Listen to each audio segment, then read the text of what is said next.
Hello, everybody.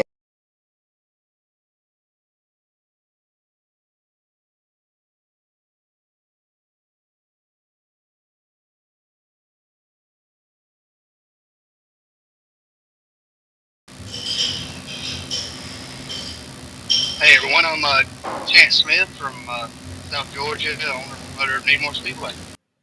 Glad to have you on the show.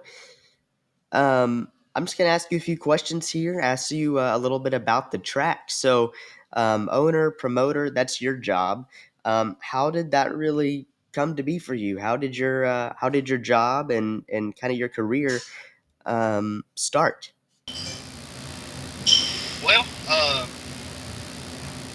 this is actually my first season as owner, promoter, but I've been working at the racetrack since 2017 up under the name of John King, and he really I was one of the typical racers and race fans that always had something negative to say, and me and him had a meeting one day, and he said, "I see the passion." He's like, "But I think you need to come try it, come work." And he said, "Just see." I went out there and took up his offer, and ended up seeing the real side of things, and I actually fell in love with a part of the business that I didn't know I had ever liked, and I got away from, I was driving a little bit, and um, stopped driving and just started focusing on doing that. And of course, I helped a few people with their cars and stuff, and just kind of went to work. And then ownership changed, and to Kelly Walker and his wife Mandy, and I went to work for them, helping them out as they grew the racetrack tremendously, and helped them out until middle of 2021. And actually went to work full time for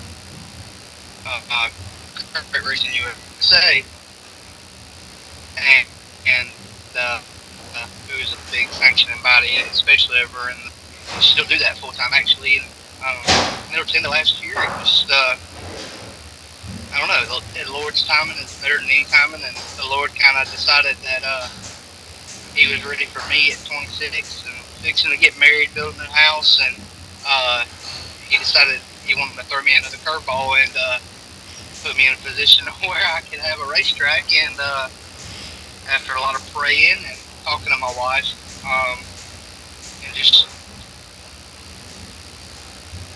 figuring all the logistics out, um, it come to fruition. And I couldn't be more thankful as a 26-year-old that to be in the position I'm in. Well, it sounds like you've done a lot recently. It sounds like there's a lot certainly to congratulate you on, and we do.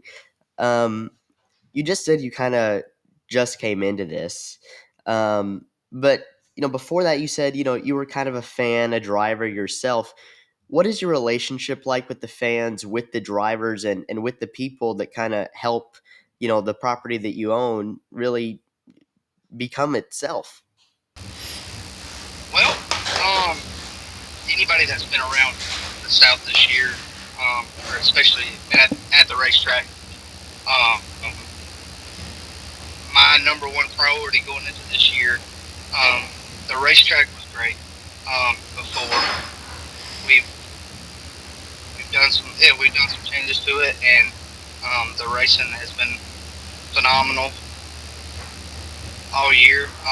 The cars, the competitors is bar none most everywhere else, which all of Georgia and North Florida has a ton of competition. Hmm. But for some reason, it just feels like there's more. It's more depth here, and so my main goal was to become fan involved and kind of get the younger generation more involved and excited to be at the racetrack, and get families excited to be at the racetrack. And so, we just simple little things. Is, I tell all my drivers in our drivers meeting every night. We pick a class and we highlight that class every night, and that class has to go into the grandstand and meet with all the fans and just mingle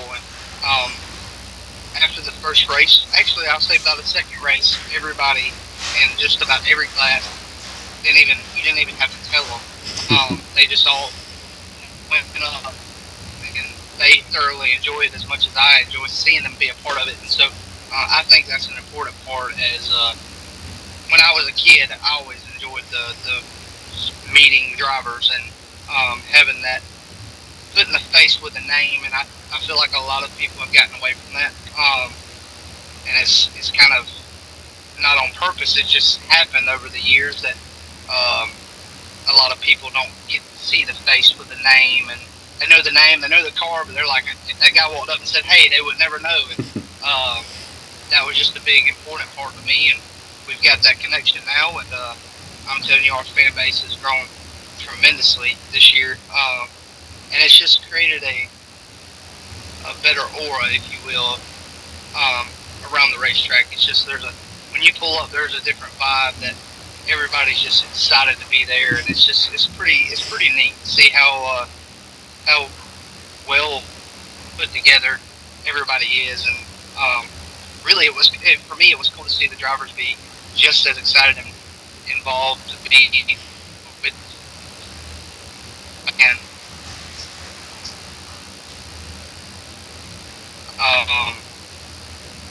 as it was for me to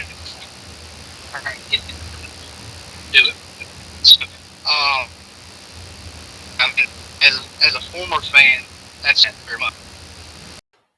Yeah, that's awesome. And if there are no drivers, if there are no fans, there's no racetrack, and vice versa. But the fans are such an important part of it, and it's great to see people like you and promoters all across the country really putting an emphasis on that fan involvement and engagement. And that's what I think makes racing, such a great sport to be a fan of. Because at NASCAR, I don't know much about the open wheel world, but I know at least in NASCAR and stock car racing, in short track racing all across the country, you can meet your heroes.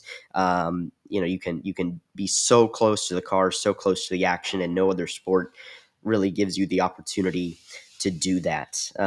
I assume that having drivers meet fans and vice versa, that's something you love to do. But is there like a certain promotion you've run so far that you've really loved, or maybe one that you've really hated? It just What's your most memorable promotion so far as a track promoter? Wow. I don't know. I honestly don't. I don't know what my favorites have been. Man, it's hard to say. I think just the overall experience this year, was my first season. As a person paying for everything, it's kind of surreal. And I don't know. I want to say probably my favorite. I guess I consider promotion. I'm gonna say my favorite event this year has been. It's a two-part answer. My first, it's kind of a tie.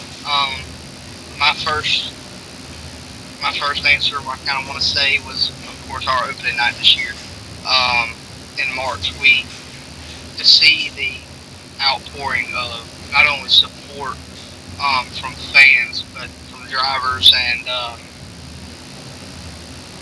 just the overall support, people coming up and just talking about how great it is to have the vibe going on that there is already, and there's just been a lot of effort put in by a lot of people over the years, and me personally, I wanted to kind of show everybody that there was, that when all them people was building something in a racetrack, they was building and kind of developing a person to help make it even better. And I somewhat feel like we have.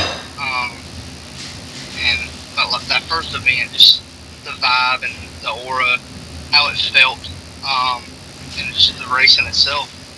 That night will be a night I'll never forget for sure. And my second part to that answer would probably have to be, we did a memorial race beginning of August for a good friend of mine that died tragically a few years ago, and I was a part of creating that event. And this year being the one to put it on, and just getting in depth with the family even more, and just remembering Morgan Sheffield. It's another surreal moment that I think I'll always cherish. I'm sure those are two great ones. Opening night, in most every sport is always a special occasion, and I'm sure, with Morgan, being a close friend to his, that you were, and being able to be the one that put that race on. I'm sure that's really cool. My last question for you here, Chance. What is your favorite moment that you have been a part of while you've been working or owning the speedway? Ooh, moment of sense of work. I don't know. That's a good question. I really don't know. I think it's not one particular moment. It's a multitude of things gradually coming together and seeing the growth from 2017 when I was just working there first time under Chris Honeycutt, and I knew that night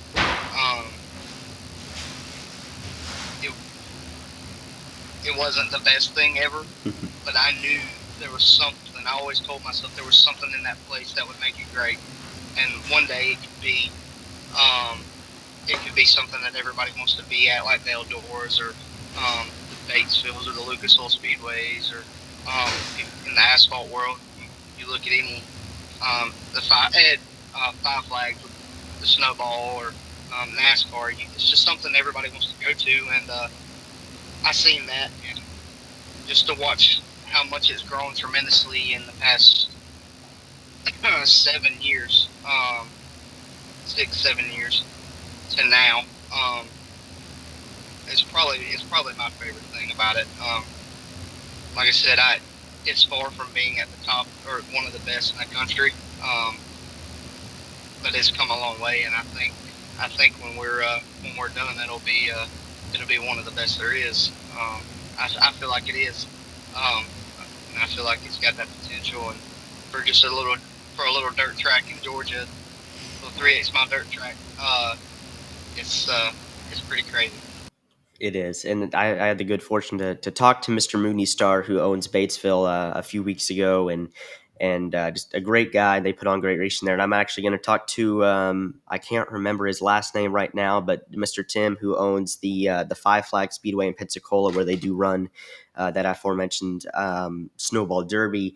And that's really what I'm trying to do with this, talking to owners of short tracks, both the well-known ones and the lesser known ones, because that is the soul of racing. That's the future of NASCAR, IndyCar, whatever. It all stems to those small town short tracks. And the last thing I want to ask of you, sir, before we go is, where can everybody find you on the web, but also in person? Where can everybody come out and see this show? Well, the track's located in Norman Park, Georgia, which is about 40 minutes from the Florida line, 3.5, 4 miles off of I-75. Pretty centrally located, very easy to get to. It's kind of deceiving because it's out in the middle of nowhere. It's actually in the middle of a cotton field, or right now it's a cabbage field. But it's when you roll up, you're like, where am I going? And then you turn the corner, and it's like, man, this place is pretty neat. But it's located in Norman Park, Georgia. You can find us on Facebook, of course, at Needmore Speedway. And then we've got a website, racingneedmorespeedway.com.